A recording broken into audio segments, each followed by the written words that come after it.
امین المکین الحنین الکریم الرؤوف الرحیم وعلی آلہ الاتقیاء واصحابہ الاصفیاء وعترتہ النجبہ اما بعد فاعوذ باللہ من الشیطان الرجیم بسم اللہ الرحمن الرحیم قال اللہ تبارک وتعالی فی القرآن المجید ان اللہ اشتری من المؤمنین انفسهم واموالهم بأن لهم الجنہ یقاتلون فی سبیل اللہ فیقتلون ویقتلون وعدا علیہ حقا فی التوراۃ والانجیل والقرآن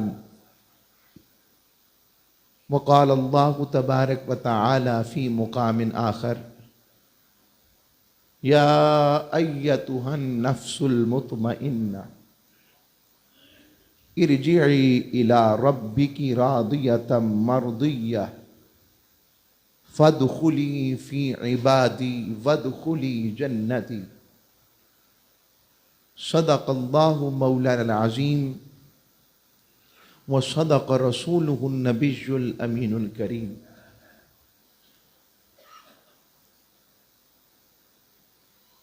آج 8 محرم الحرام 2025 کا ہمیں نصیب ہو رہا ہے۔ جمعۃ المبارک کی بابرکت ساعتیں ہیں۔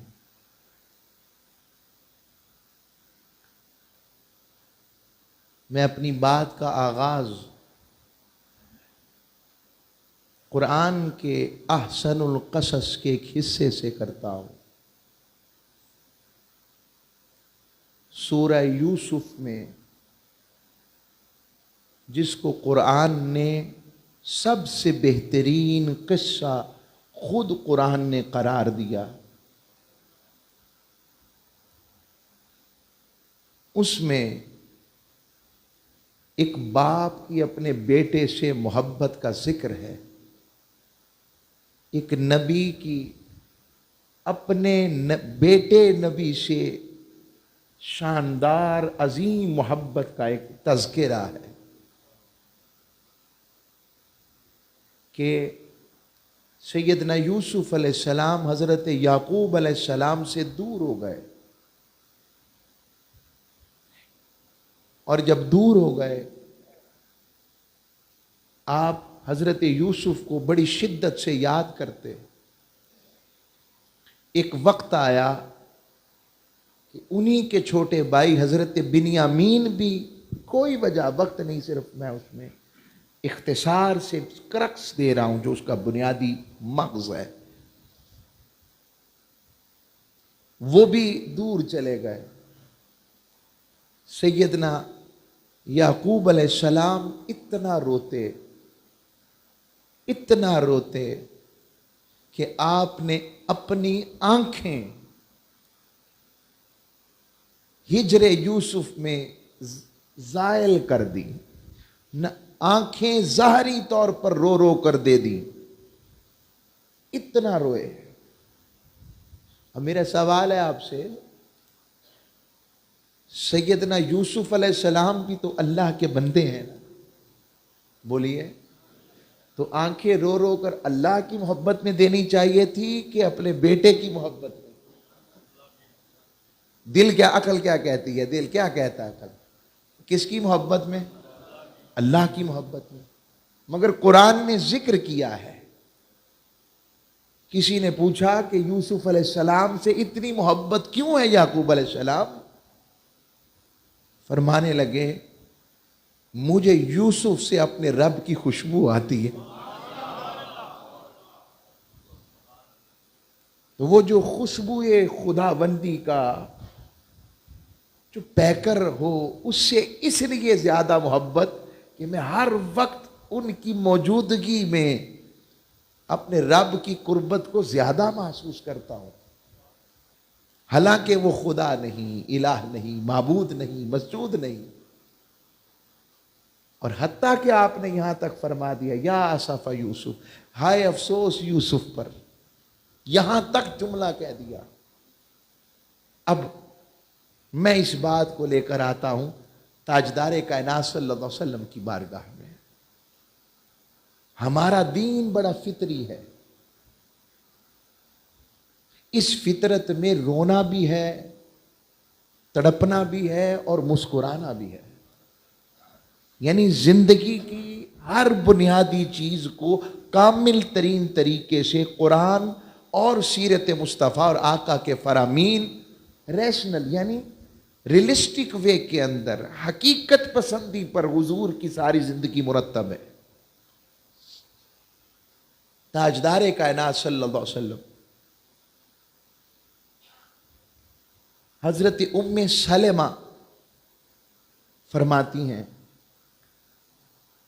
کہ میں اچانک تاجدار کائنات صلی اللہ علیہ وسلم کی بارگاہ میں اپنے ہی حجرے میں نکلی تھی، واپس آئی تو حسین پاک اس سے پہلے حضور کے ارد گرد کھیل رہے تھے. اور کھیلتے ہوئے جب میں باہر نکلی کسی کام سے، واپس آئی تو دیکھا تاجدار کائنات کے چشمان مقدس بہہ رہے تھے. میں نے پوچھا حضور آپ کو کیا ہوا ہے؟ تاجدار کائنات صلی اللہ علیہ وآلہ وسلم حضرت یعقوب کے یوسف وہ تھے جن کے لیے انہوں نے رو کر اپنی آنکھیں دی تھیں، اور ادھر حسین میرے مصطفیٰ کے یوسف ہیں. تاجدار کائنات صلی اللہ علیہ وسلم کی آنکھوں سے آنسو جاری ہیں.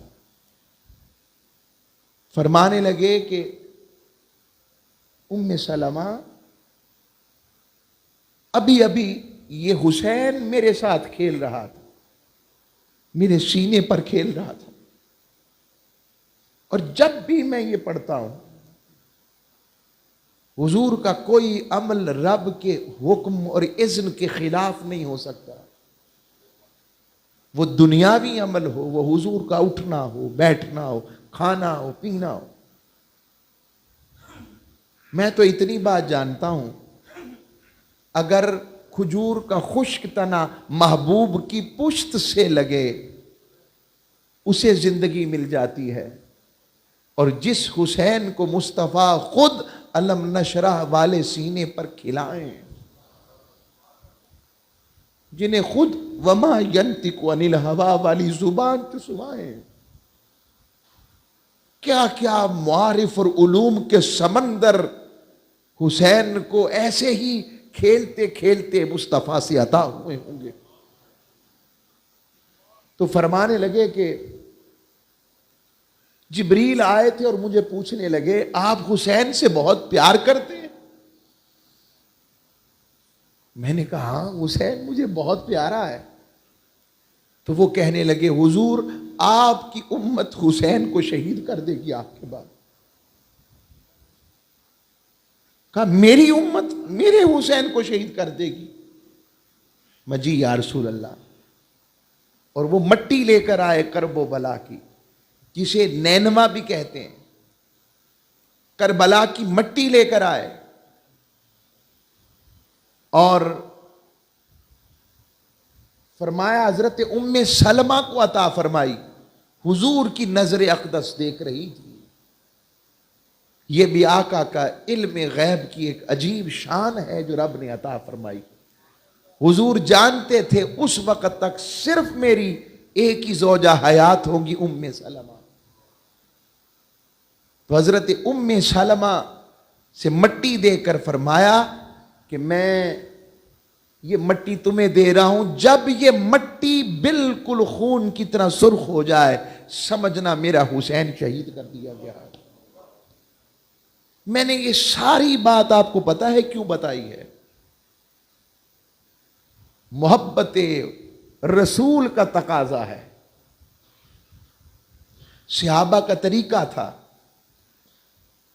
ایک دن حضرت عثمان غنی کو کسی نے دیکھا آپ گوشت کا ٹکڑا کھا کر آسماں کی جانب دیکھ رہے ہیں، بازار میں وہ بھی۔ بتائیں بازار میں کھانا پینا درست عمل ہے؟ ویسے کراہت کے ساتھ ہے۔ اب عثمان غنی جیسا نظیف شخصیت، تو آپ سے کسی نے پوچھا آپ ایسا کیوں کر رہے ہیں؟ آپ نے ایک جملہ فرمایا، مجھے نہیں پتا، میں نے حضور کو ایک دن ایسا کرتا دیکھا تھا، بس میں محبوب کی نقل کر رہا ہوں۔ حضرت عبداللہ ابن عمر رضی اللہ تعالی، آپ حج کے لیے گئے اور آپ ذوالحلیفہ کی وادی کے اندر چلے گئے اور چکر کاٹ کر پھر وادی مکہ کی طرف نکلے۔ کسی نے پوچھا شیخ سیدھا راستہ تھا، اندر جا کر پھر یہاں سے پلٹنا اور وہاں بیٹھنا، قیام کرنا، 2 رکعتیں پڑھنا؟ کہا مجھے نہیں پتا میں نے کیوں کیا، بس میں نے اس لیے کیا، میں نے تاجدار کائنات کے ساتھ جب حج کیا تھا حضور نے ایسا ہی فرمایا تھا اور کیا تھا۔ میں آپ سے پوچھتا ہوں یہاں بھی یہی عمل نہیں بنتا کیا کہ جب حضور حسین پاک کی شہادت کا سن کر رو پڑے تو کیا امتی بھی غم مصطفیٰ میں نہ روئے؟ اگر وہ اپنے محبوب کے غم میں غمگین نہیں، وہ کیسا محب ہے؟ اگر اس کے دل پہ چوٹ نہیں پڑتی کہ میرے محبوب کو دکھ ہوا ہے، اور حضور اپنے اس محبوب حسین کے لیے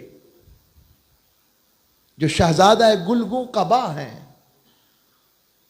جو لائب صدر مصطفیٰ ہے، اور آپ نے یہ حدیث تو سن رکھی ہے نا، حسین منی وانا من الحسین، سنی ہے نا؟ اس کا آج میں اس کا شان ورود بھی پیش کرتا ہوں۔ میں یہ کنسیپٹ دینا چاہتا ہوں کہ تاجدار کائنات صلی اللہ علیہ وسلم کی اتباع میں ہی سب کچھ ہے، اور اس اتباع میں غم حسین میں رو پڑنا، یہ بات سنیت کے بھی خلاف نہیں ہے۔ ارے مدینہ طیبہ کے ہجر میں رونے والے عاشقوں،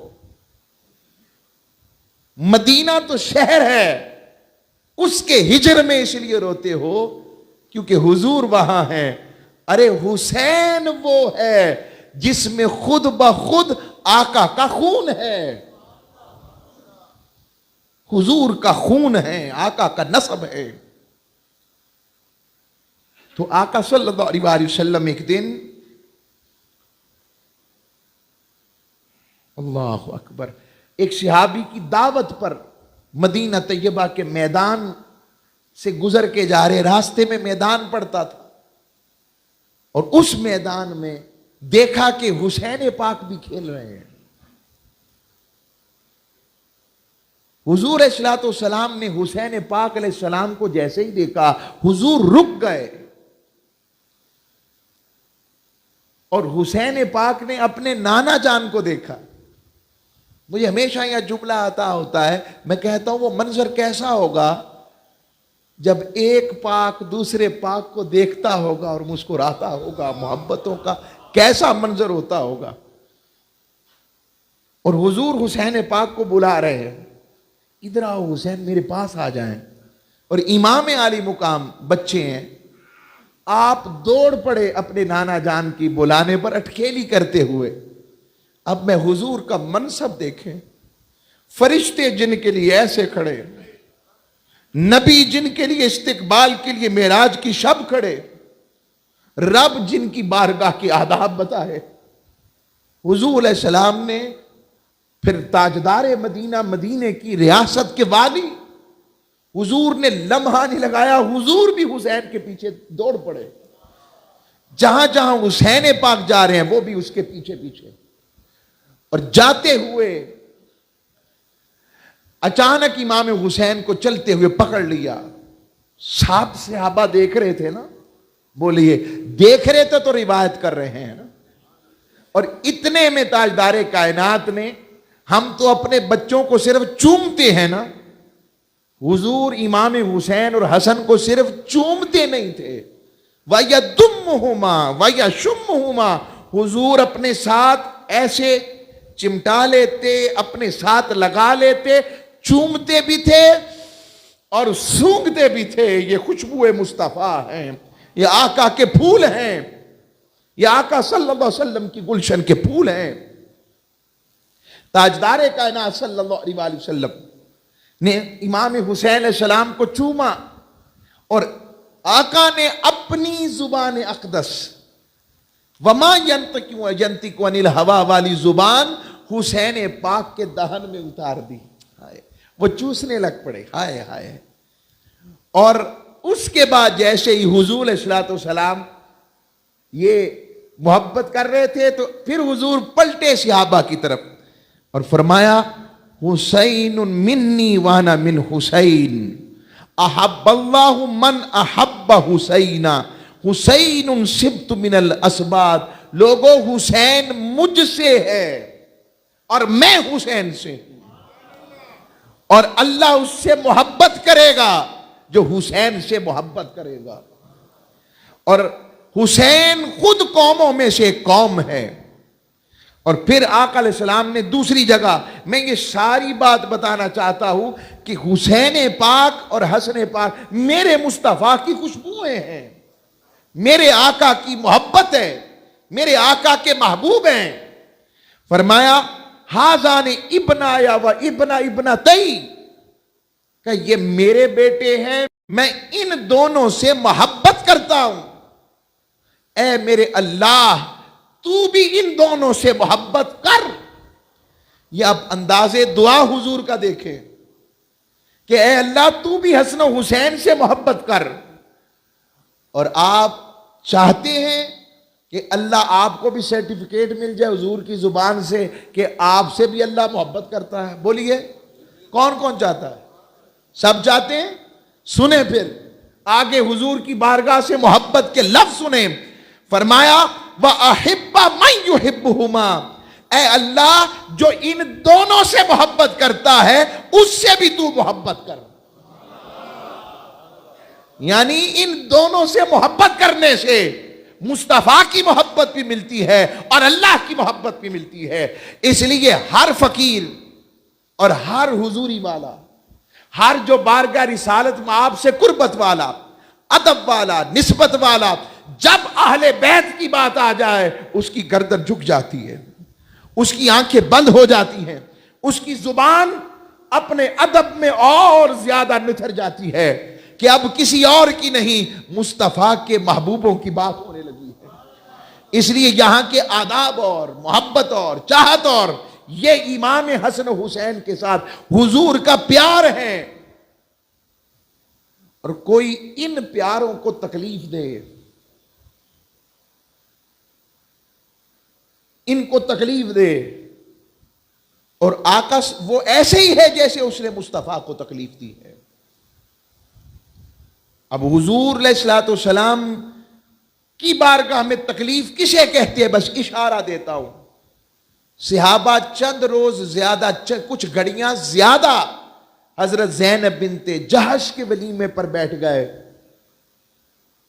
لالچ سے تو نہیں بیٹھے، بیٹھے اس لیے تھے کہ حضور سے ملتے رہیں گے، دیکھتے رہیں گے. حضور آتے چلے جاتے، آتے چلے جاتے.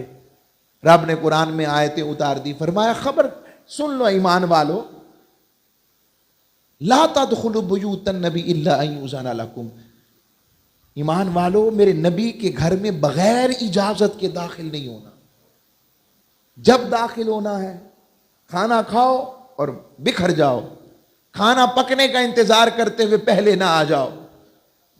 کیا ہے یہ؟ مجھے دکھا دے بس مجھے.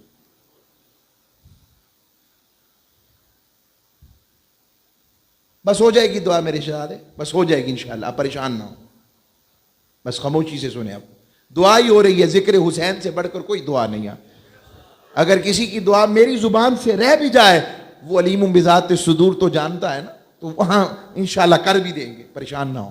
اب آپ بیٹھے رہیں، بس توجہ کریں. تو عرض کر رہا ہوں امام حسین علیہ السلام کی حوالے سے آپ کی محبت اور چاہت اور نسبت کہ حضور علیہ السلام پر رب نے کہا اس سے بھی یہ جو میرا محبوب آتے تھے جاتے تھے یہ بھی میرے نزدیک ایسے ہے، اس سے میرے محبوب کو تکلیف ہوئی ہے۔ اتنی بات کو بھی رب نے مصطفیٰ کی تکلیف پر محمول کیا ہے، چہ جائے کہ کوئی ان کی آل کو پیاسا رکھے، ان کی آل کو بھوکا رکھے۔ اب میں دوسرے رخ کی طرف آتا ہوں، حسین پاک نے یہ سب کچھ کیوں کیا؟ نوجوانان جنت کے سردار تو سرٹیفکیٹ پہلے ہی مل چکا تھا بچپن میں، سارا زمانہ حسین پاک کے ہاتھ اور پیر چومتا تھا۔ حسین جو تھے بچپن سے ہی نانا کی گود میں، جس گود میں اور جس سینے پر وحی آتی تھی وہ حسین کے کھیلنے کی جگہ تھی۔ وہ پشت جو رب کی بارگاہ میں جھک جائے، حسین پشت پہ سوار ہو جائیں تو تاجدار کائنات سجدے میں اپنی تسبیحات کو 73 تک بڑھا دے۔ یہ 72 اور 73 بھی ایسے ہی بن گیا ہے، اور کربلا میں بھی 72 ہی ہیں۔ اور صحابہ پوچھیں ختم حضور کیا ہوا تھا؟ فرمایا حسین میری پشت پر تھا، مجھے اس بات کا خطرہ تھا کہ میں اٹھوں گا تو حسین گر نہ جائے۔ اب وہ حسین پاک، ان کا مقام، وہ جو جتنا قرب والا ہوتا ہے وہ اتنا ہی عاجز اور رب کے قریب ہوتا ہے۔ جن کو بچپن میں اہل طہارت قرآن نے قرار دے دیا، جنہیں حق نمائی کی علامت کسی اور نے نہیں، خود مصطفیٰ نے اور خدا نے آیت مباہلہ کی صورت میں عطا فرما دی۔ قرآن کہتا ہے ان اللہ اشترى من المؤمنین انفسهم واموالهم بان لهم الجنہ، فرمایا بے شک اللہ نے مومنوں سے ان کی جانیں اور ان کے مال جنت کے عوض خرید لیے ہیں۔ یعنی جنت اور مال، ان کا مال لے کر اور جنت کا سودا ان کے مال اور جان کی صورت میں، جنت کا سودا رب نے ان کے ساتھ کر دیا ہے۔ سن 61 ہجری کا سورج آتا ہے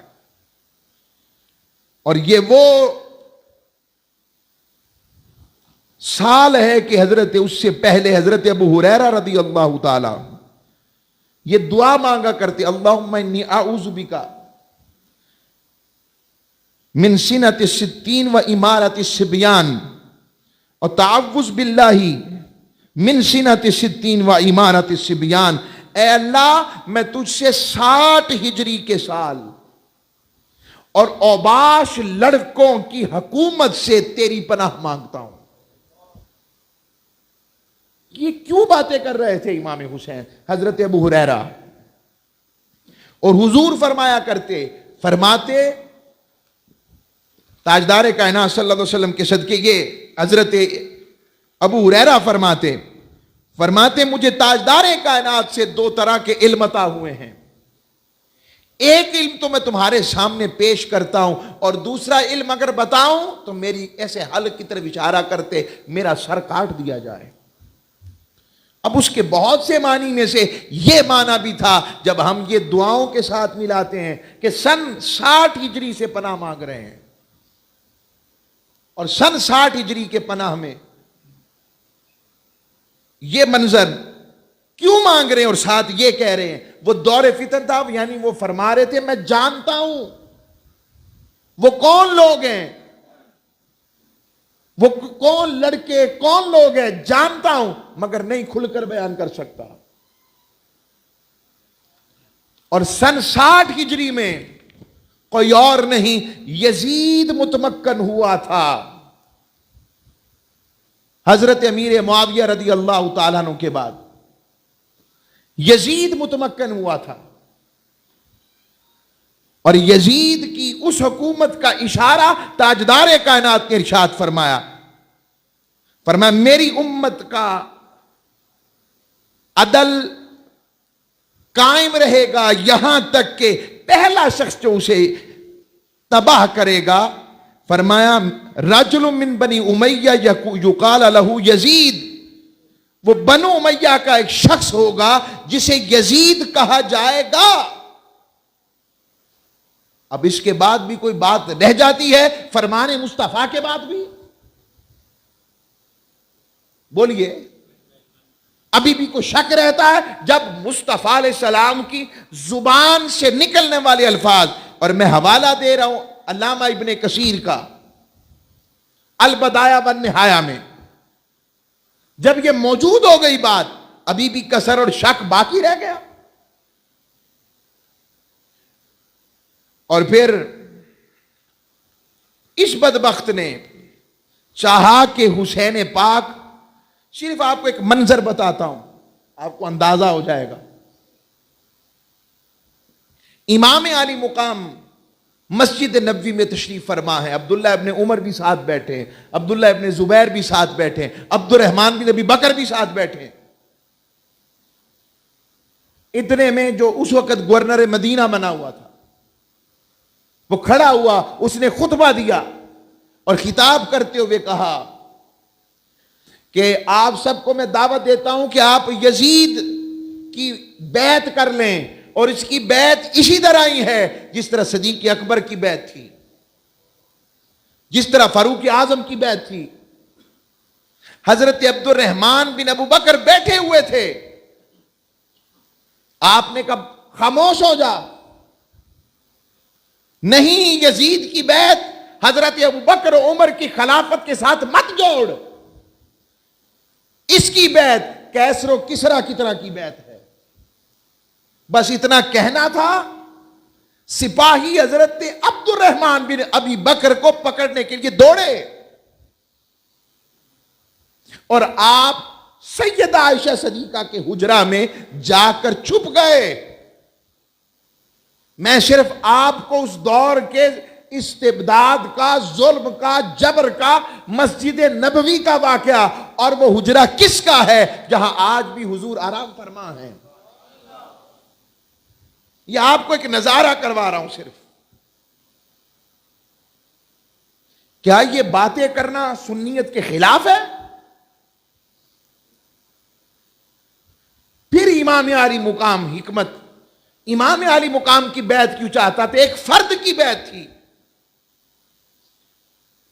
اور وہ کیا جھگڑا تھا؟ امام علی مقام کا فلسفہ اور نظریہ یہ تھا کہ یہ منبر جس پر، جس خلافت پر، جس بادشاہت پر، کرسی پر امت مسلمہ کا نمائندہ بن کر یزید آ رہا ہے، یہ یزید اپنی ذات میں کرپٹ ہے، یہ فاسق ہے، یہ فاجر ہے، بددیانت ہے، اور جب ایسا بندہ بیٹھ جائے گا پھر امت کے ساتھ، عوام کے ساتھ دیانت، امانت، خیر، صداقت، وفاشاری، اللہ کی خدا خوفی، تاجدار کائنات کی سیرت اور سنت کا جو عملی تقاضا تھا وہ سارے کے سارے آہستہ آہستہ ختم ہو جائے گا۔ پھر عوام الناس کا کوئی پرسان حال نہ ہوگا۔ وہ جس ظلم کی چکی سے نکال کر میرے مصطفیٰ نے، میرے نانا جان نے محنت کر کر اسلام کا ایک بہت بڑا علم، جو عدالت کا ایسا نظم تھا کہ جس کی کوئی مثال نہیں، کھڑا کیا تھا، وہ پھر سے زوال پذیر ہونے کا خطرہ تھا۔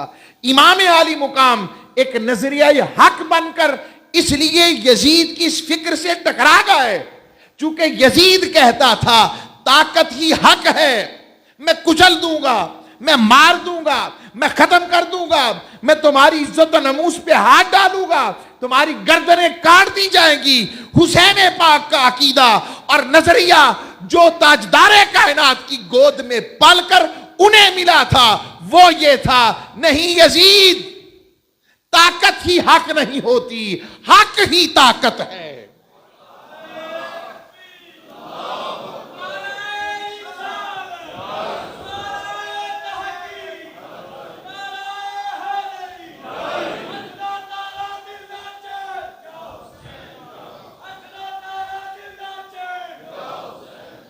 نہ لگائیں نعرہ، یہ ٹھنڈک کے ساتھ نعرہ نہ لگائیں، ذکر حسین کرنے سے نہ اس کو کسی سنیت کے پیمانے پہ دیکھو نہ شیعت کی.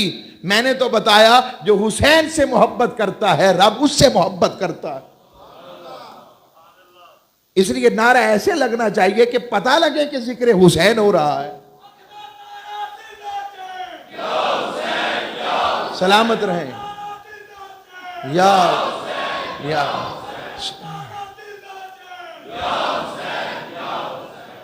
رب دا پیارا نبی دا چین. یا حسین. رب دا پیارا نبی دا چین. ہاں یہ ہیں وہ. یہ رب کے پیار اور نبی کے چین و قرار ہیں. امام حسین علیہ السلام اس نظریے کو جو وہ سمجھتا تھا کہ حسین کو اکیلا کر لوں گا. اب کئی ذہنوں میں سوال آتا ہے کہ کچھ صحابہ نے وہ بیعت کر لی تو ان کی بات کو. شریعت نے دو رستے رکھے ہیں. ایک رخصت کا رستہ ہے, ایک عزیمت کا رستہ. اسلام کہتا ہے جان بچانا فرض ہے. اگر کوئی جان بچا لے تو ٹھیک ہے, کوئی حرج نہیں ہے, مگر اصل پر ڈٹا رہے. ارے باقیوں کو یہ رخصت کا رستہ جچتا ہے, حسین کو نہیں جچتا, کیونکہ وہ خون مصطفیٰ ہے. انہیں عزیمت ہی جچتی ہے. کچھ ہو جائے میں یزید تجھے نہیں مانوں گا. یہ وہ نظریے کا ٹکراؤ ہے. اگر کوئی کہ اتنے سارے صحابہ تو اس طرف تھے, ارے اس طرف نہیں تھے, وہ جبر کی وجہ سے اپنی عزت اور جان بچا رہے تھے, تو حسین علیہ السلام بچا لیتے. اگر وہ بھی بچا لیتے تو حسین کو حسین کیسے کہا جاتا؟ میں اسے یاد رکھیے وہ صحابہ بھی درست عمل کر رہے تھے شریعت کے مطابق.